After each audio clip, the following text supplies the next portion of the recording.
my own opinion is that if you're in the monetary metals, gold is the mama. And she's the boss. But she is nowhere near any long-term momentum trend structures that tell us you're anywhere near a top. And as I've explained, you're not even near the logarithmic scale that we've done twice before, which would be 8,500.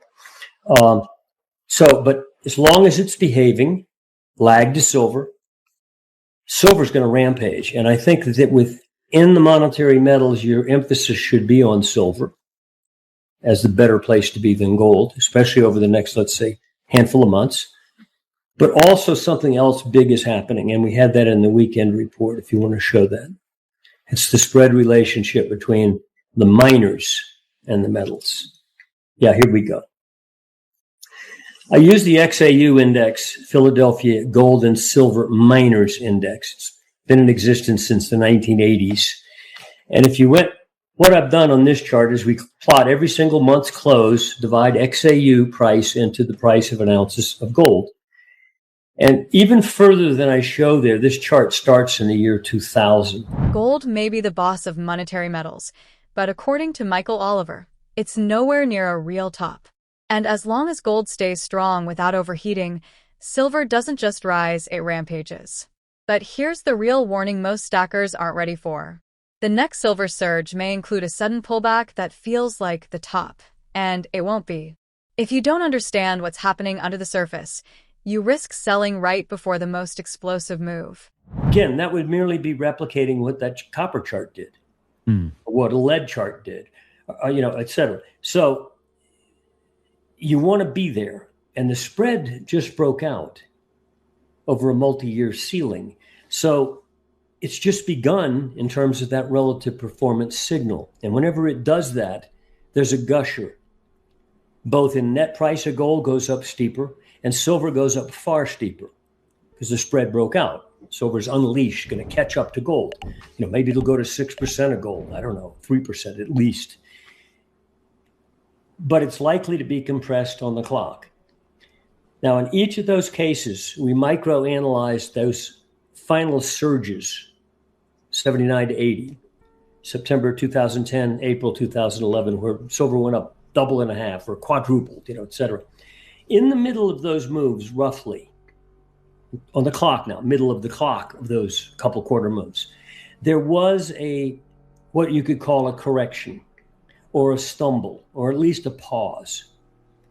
In 79, prior to getting to the January 1980 high, there was not a reversal on a monthly price chart, but there was a pause such that you wasted like 6 weeks in that final surge. You see the little red candle you got there on the monthly? Yep. No, the one before you get to the top. That one. No, this one? That little guy. Yeah. Okay, so you can see that in October, November, December, there was some lateral action in each of those months where you could have bought and sold it at the same price, meaning there was a pause in the middle of that explosion, which obviously the candle before that was a huge up green candle. And it was followed by what? Another explosion. Similar thing happened in 2010 and 11, if you can move over to that. Again, that's the kind of pause that will confuse people because they'll think, oh, that's the top. Okay, go to 2010 and 11. Okay, there. Oh, see that red candle there? That was a reversal month. In fact, the intra-month high that month was higher than the prior month, and you closed down. So technicians would say, oh, that was a key reversal month, right? Okay. It didn't follow through at all the next month, and it blew your head off. Okay. So again, about in the middle of the clock of that couple quarter explosion, there was a stumble point that no doubt will fool people. So I'm betting probably sometime either late this quarter or early next, there could be a stumble in silver at much higher levels, perhaps, that creates that sense of, oh God, it's over. False sense. Anyway. So in this case, silver closed out at around $28 on this reversal month, but ended up closing out the cycle at around $50. Almost a 2x from that reversal. Yeah. What was the high to low for this one here? Do you know off the top of your head?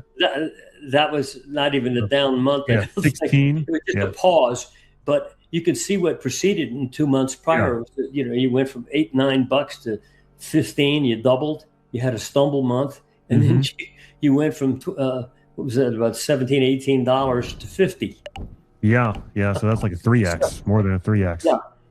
But there was a midpoint stumble. So we're cautioning our subscribers that we're on the watch for anything that suggests you might be there. I don't see it now. I don't see the technical developments to create that situation. That was in the old range, so it's a relic price move. And it wasn't until 3 candles ago you broke out above that $50 level. So the breakout was, you know, right just about in the middle of that candle there, that third from the top candle. So, but anyway, yeah, there could be a stumble en route, but the tail end, what follows that stumble, is often more than what preceded it. So it's going to be very interesting where the clock midpoint wobble occurs. Will it occur near 100? You know, the arithmetic doubling of the range, you know, arithmetic scale. Or will it occur well in excess of that, like, you know, maybe 130, 150 or something, totally blow out the arithmetic target range, you know, $4 to 50, add 45 to that, so around 95, let's say. Go way above that before you have the correction. And once you have that correction, and it, you know, could involve a month, if not down month, but at least stumbling action, then what's on the other side could be more explosive even. My own opinion is that if you're in the monetary metals, yeah, gold is the mama. And yeah, she's the boss. But she is nowhere near any long-term momentum trend structures that tell us you're anywhere near a top. And as I've explained, you're not even near the logarithmic scale that we've done twice before, which would be 8,500. But as long as it's behaving, lag to silver, silver's going to rampage. And I think that within the monetary metals, your emphasis should be on silver as the better place to be than gold, especially over the next, let's say, handful of months. But also something else big is happening, and we had that in the weekend report, if you want to show that. It's the spread relationship between the miners and the metals. Yeah, here we go. I use the XAU index, Philadelphia Gold and Silver Miners Index. It's been in existence since the 1980s. And if you went, what I've done on this chart is we plot every single month's close, divide XAU price into the price of an ounce of gold. And even further than I show there, this chart starts in the year 2000. Michael Oliver makes one thing clear. Gold remains the anchor of the monetary metals complex. On long-term momentum and logarithmic charts, it shows zero evidence of a secular top. In fact, the kind of log-scale tops seen in past cycles don't appear until levels far above today, nowhere close to current prices. That's precisely why silver becomes dangerous, in a good way. Historically, silver thrives when gold is strong but not overheated. That's when silver stops lagging and starts accelerating violently.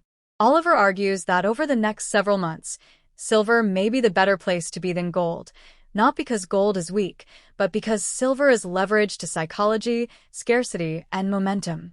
Now here's where most investors get shaken out. In every major silver bull market, 1979 to 1980, and again in 2010 to 2011, silver experienced a mid-cycle stumble. Not a top, not a crash, a pause. Monthly charts showed red candles, sideways movement, even key reversal signals that convinced traders the rally was over. But those pauses didn't end the move, they reset it. In 2011, silver stalled around $28, looked dead, then exploded to nearly $50.